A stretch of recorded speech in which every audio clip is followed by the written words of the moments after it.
الحمد لله رب العالمين والعاقبة للمتقين ولا عدوان إلا على الظالمين وأشهد أن لا إله إلا الله وحده لا شريك له وأشهد أن محمدا عبده ورسوله أما بعد. میرے دینی اور ملی بھائیو، السلام علیکم ورحمۃ اللہ وبرکاتہ. برادران اسلام، گزشتہ درس میں رمضان کی خصوصیت سے متعلق چند نکات آپ کے سامنے بیان کی گئی تھیں. مزید نکات آج کے اس درس میں ملاحظہ کیجئے. نمبر 5، روزے کی ایک خصوصیت یہ ہے کہ اس ماہ مبارک میں صبر کی تینوں قسمیں یکجا ہو جاتی ہیں. اللہ رب العالمین کی اطاعت پر صبر، اللہ کی حرام کردہ چیزوں سے باز رہنے پر صبر، اور اللہ رب العالمین کی اذیت بخش تقدیروں پر صبر، جیسے بھوک اور پیاس کی شدت اور جسم و جاں کی کمزوری.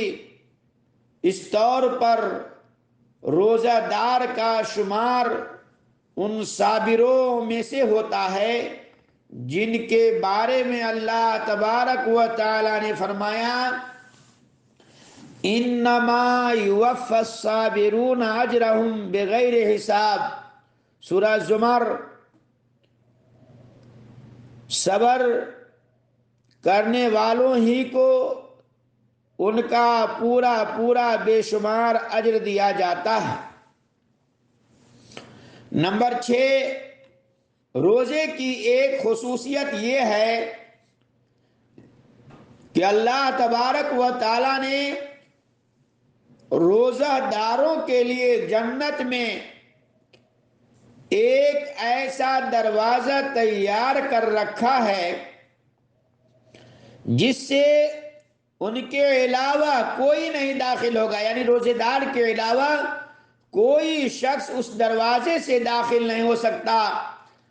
سہل بن سعد رضی اللہ عنہ روایت کرتے ہیں کہ رسول اللہ صلی اللہ علیہ وسلم نے فرمایا جنت کا ایک دروازہ ہے جسے ریان کہتے ہیں. قیامت کے دن اس دروازے سے صرف روزہ دار ہی جنت میں داخل ہوں گے، ان کے سوا اور کوئی اس میں سے نہیں داخل ہوگا. پکارا جائے گا کہ روزہ دار کہاں ہے؟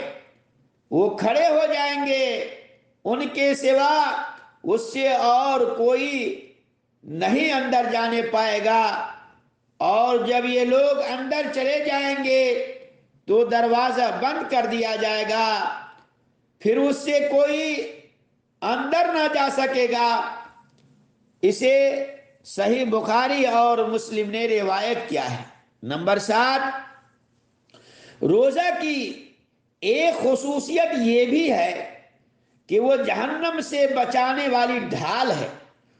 عثمان بن ابی العاص رضی اللہ تعالی عنہ روایت کرتے ہیں کہ میں نے رسول اللہ صلی اللہ علیہ وسلم کو فرماتے ہوئے سنا روزہ جہنم سے بچانے والی ڈھال ہے.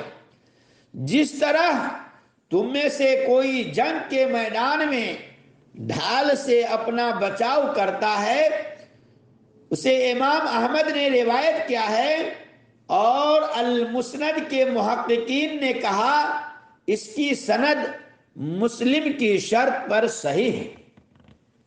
نمبر 8، روزہ کی ایک خصوصیت یہ ہے کہ اس سے یا اس سے گناہ معاف ہوتے ہیں. حضرت یعنی روزہ رکھنے سے کیا ہوتا ہے بھائیو؟ گناہ معاف ہوتا ہے۔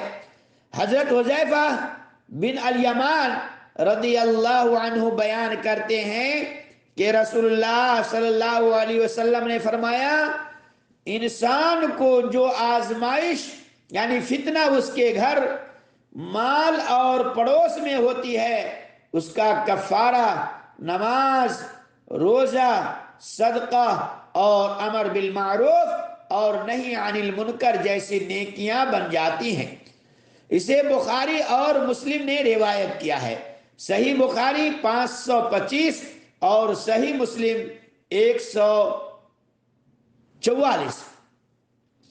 انسان کی جو آزمائش اس کے گھر، مال اور پڑوس میں ہوتی ہے، یعنی ان کے حقوق کو ادا کرنے، ان کو ادب اور علم کے زیور سے آراستہ کرنے کے سلسلے میں کوتاہی کرنے سے جو گناہ مرتب ہوتے ہیں، ان گناہوں کو روزہ جیسی عبادت مٹا دیتی ہے۔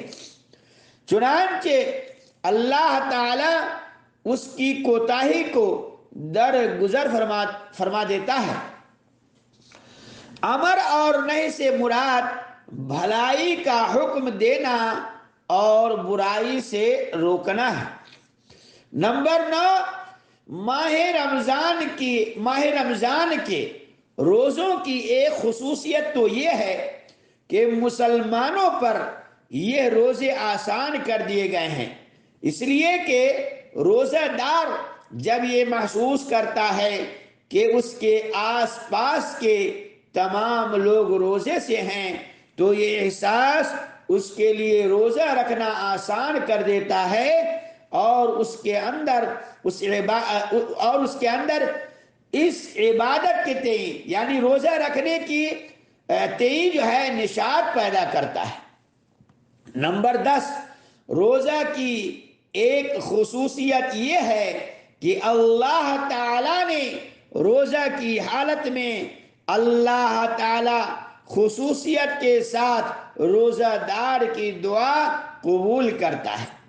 اس کی دلیل نبی کریم صلی اللہ علیہ وسلم کی حدیث 3 دعائیں ضرور قبول ہوتی ہیں۔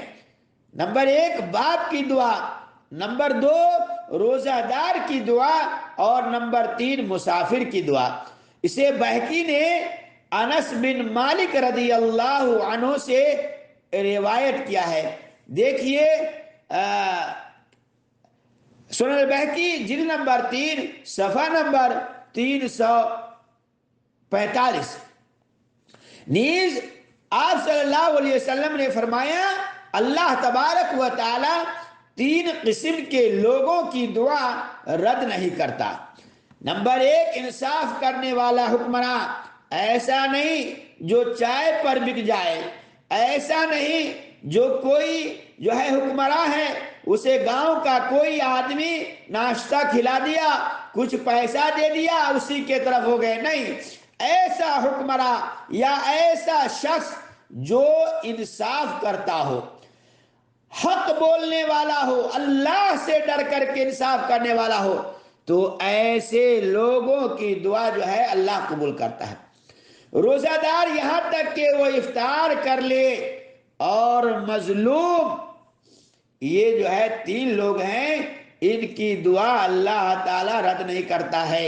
اسے احمد وغیرہ نے حضرت ابو ہریرہ رضی اللہ عنہ سے روایت کیا ہے، اور المسند کے محققین نے کہا یہ حدیث کثرت طرق اور شواہد کی بنیاد پر صحیح ہے۔ اللہ رب العالمین سے دعا ہے کہ اللہ تعالی مجھے اور آپ تمام سامعین و سامعات کو ان ساری باتوں پر سن کر عمل کی توفیق بخشے، آمین۔ اقول قولی ھذا واستغفر اللہ لی ولکم من کل ذنب فاستغفروہ انہ هو الغفور الرحیم۔